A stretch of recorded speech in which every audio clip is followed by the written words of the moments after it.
Hello, you're listening to an interview with CFAM's Austin Ruse from episode 21 of the Catholic Vote Radio Hour. Like and subscribe to the Catholic Vote Radio Hour on YouTube, iTunes, and Google Play, and follow us at Catholic Vote on Facebook and Twitter. I'm your host, Stephen Harriott. And now I'm joined by Austin Ruse. He's the president of CFAM, otherwise known as the Center for Family and Human Rights, which is what it sounds like, a human rights organization that works a lot in international worries about human rights. And he does great work, and thank you for joining the show. Delighted to be here. So, Austin, I'm pretty depressed this week because the news cycle from a Catholic perspective, especially with regard to the Vatican and China, has been really awfully deflating. About a week ago, it was reported in the Catholic Herald that a Vatican delegation asked a bishop to step down to make way for a state-appointed bishop. In fact, the state-appointed bishop this action was meant to make way for had previously been illicitly empowered by the state, a communist state that persecutes the church. And there's forced abortion, of course. There's the infamous one-child policy. So that's the context.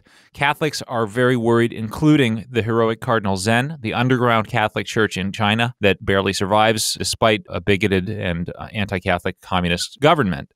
And then this week, the Chancellor of the Pontifical Academy of Social Sciences, Bishop Marcelo Sanchez Serrando, said that one of the best implementers of Catholic social teaching is the Chinese state, which is, again, a brutal state.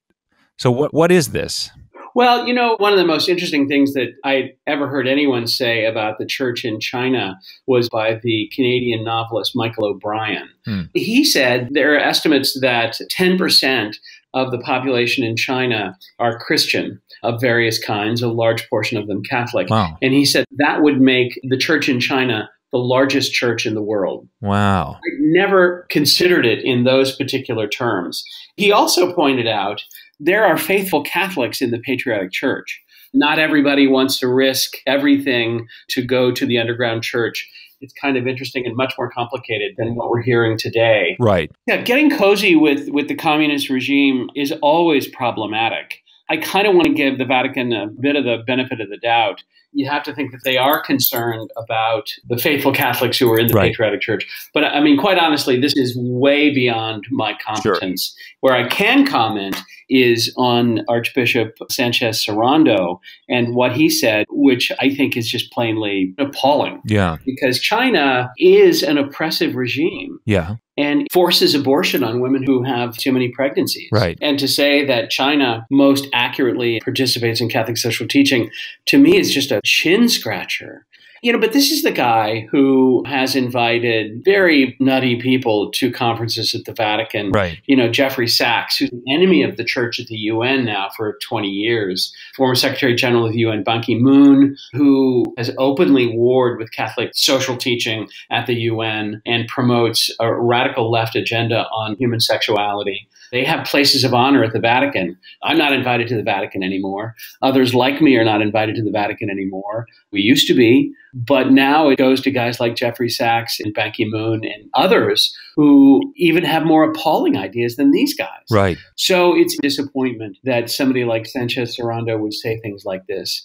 You know, we tangled with Sanchez Serrando a few years ago on the question of global warming, in which he flat out said that opponents of the global warming theory all were in the employ of the oil industry. Right. It made news all over the world, and then we were trashed by Margaret Archer, who's president of the Pontifical Academy in Social Sciences. Yeah. She was like mocking us. She goes, you know, basically, yeah, we're on the inside and you're on the outside. I mean, she was, now, if I may, Austin, I wrote this up for The Blaze when I was writing for The Blaze at the time. I'd like to actually just quickly read a little bit of that, because I couldn't believe what I was reading. This was in 2015, I believe. We're talking about the Archbishop and Margaret Archer is the president of the Pontifical Academy. I was worried about Pope Francis at the time because he was hiring, as I wrote, zealous proponents of abortion as advisors on economic issues in particular. So I'm quoting myself here in The Blaze. When Catholic intellectuals and policy analysts question this, the spokespeople of the Vatican are by no means subtle in their contempt for the pro-life cause. In response to questions from pro-life analyst Stefano Generini, it's your colleague, Pope Francis is Chancellor of the Pontifical Academies of Science and Social Sciences, Archbishop Marcelo Sanchez Serrando, had this to say, quote, The Tea Party and all those whose income derives from oil have criticized us, but not my superiors, who instead authorized me, and several of them participated. This was surrounding the controversy of Ban Ki-moon helping out at the Vatican. The Archbishop chided that pro-lifers who claim to be pro-life ought to be happy about the Vatican's working with pro-abortion advisors because they offer, quote, access to family planning and sexual reproductive health and reproductive rights, which helps poor families. Reproductive rights, as we all know, is a code word for abortion rights. Margaret Archer, the president of the Pontifical Academy, was even less forgiving and accused pro-lifers of, quote, a travesty of Catholic social teaching. She even used the old pro-abortion cliche, quote, is your sole concern with human dignity confined to the period between conception and live birth? Invoking Pope Francis, she pointed out that I am appointed by the Pope and responsible directly to him. I'm afraid that leaves you and your cohort out in the cold. She venomously concluded, adding, which lobbyists meet your salary bill? I mean, this is really venomous. Yeah, very elitist and snotty. She goes, I'm afraid that leaves you and your cohort out in the cold. And boy, that's true. We are out in the cold. There's no question about that. In terms of genuinely working with people in the Secretariat of State in Rome and the other dicasteries, we and others are out in the cold. And I know many people who work at the Vatican who are thoroughly dispirited, worried about keeping their jobs, keeping their heads down. But when somebody like Sanchez Serrando can say the things that he has said with impunity, it just goes to show you that we are well and truly out in the cold. Here's the thing that really bothers me. In the first 2 years of the Francis pontificate, I was worried because there were certain people, like you mentioned, finding themselves out in the cold all of a sudden. What I heard a lot from my Catholic friends is, oh, Stephen, you right-winger. You're just concerned for members of your right-wing tribe. And like Serrando says, what is his worry? What is he paranoid about? What does he want nowhere near the Vatican? The Tea Party. I mean, these people are focused specifically on the American anti-left, I'll call it. And first of all, it's clear the Vatican is participating in American politics in this sense. They're aware of the terms of it, and they are on a side of it, and it happens to be on the left. But secondly, especially now that we're talking about the context of China, we're talking about an ideology that was responsible for the majority of 20th century martyrdoms. Communism is responsible for the slaughter, starvation, rape, and murder of countless Christian and non-Christian victims, innocent victims. And we're talking about a leftist ideology. And to act like we're supposed to be indifferent to this is callous and frankly bigoted. And when I hear that kind of thing, look, as a Christian, I'm offended by your downplaying this in a way that's actually analogous to the way Poles or Jews might feel offended by you downplaying the Holocaust. Yeah. It's absolutely devastating to hear that kind of thing. It gets my blood boiling, and it should get my blood boiling. Any Christian with red blood should be responding to that with saying, you've got to be kidding me. This is not a matter for consequence-free, no-stakes chitter-chatter.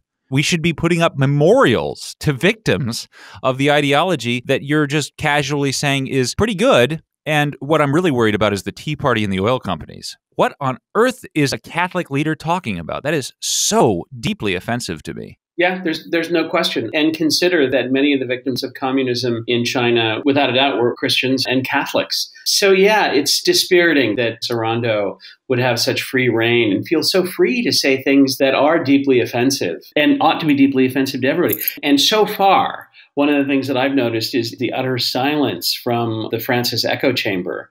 I haven't seen any criticism at America, and what we'll probably see is an explanation, just an unpacking and what he really means, or other outright defenses from America, Austin Ivory, Massimo Fagioli. They have, I think, been silent. And I suspect that if they do say anything, it will be in defense of what he said.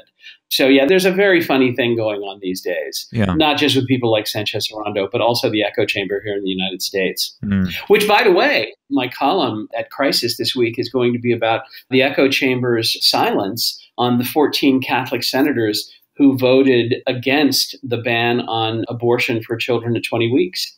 America has only run one column, and the point of that column was not that these senators had voted against it, but golly, it was a wedge issue used by the Republicans to try and take seats away from Democrats in red states. That was their take.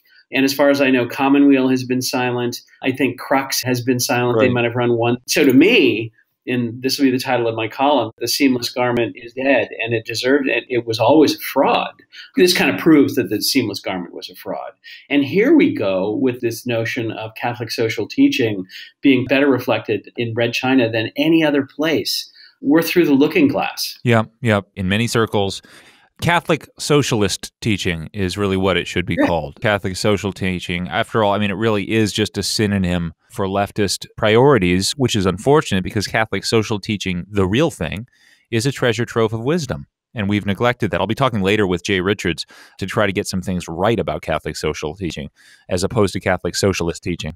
Catholic social teaching could include eliminating the capital gains tax. It could include eliminating the tax on corporations, because as we see with the Tax Reform Act of a few weeks ago, it has had a profound effect on people's pocketbooks. And now we see the lowest unemployment rate in the history of African Americans in this country, also Latinos, also women. So I would say that Donald Trump and the Republicans are more in line with Catholic social teaching than the Democrats. Right. Well, and that's in American and that's not hard when you've got people apologizing for 20th century communism, the most murderous ideology in human history, which, in addition to continuing to persecute the church, is also sanctioning forced abortion and state-mandated atheism in places like Cuba and China. It's not hard. The onus is on you if you're on that team.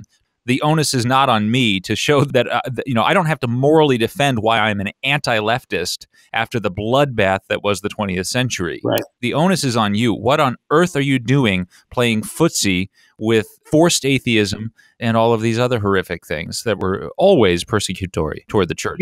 You should have Lee Edwards come on and talk about this, or somebody from the Victims of Communism Foundation. Yeah, I should. Who is also Catholic. Yeah. All right. Well, thank you very much. I'm sorry I got so angry, Austin, but I will calm down now. I wish you well. All right. Well, God bless, and thank you for the good work you do, and I can't wait to have you on again. Thanks, man. Anytime. Well, thanks for listening to this interview from episode 21 of the Catholic Vote Radio Hour. Again, you can like and subscribe to the Catholic Vote Radio Hour on YouTube, iTunes, and Google Play, and don't miss the rest of this episode. I'm your host, Stephen Harriet.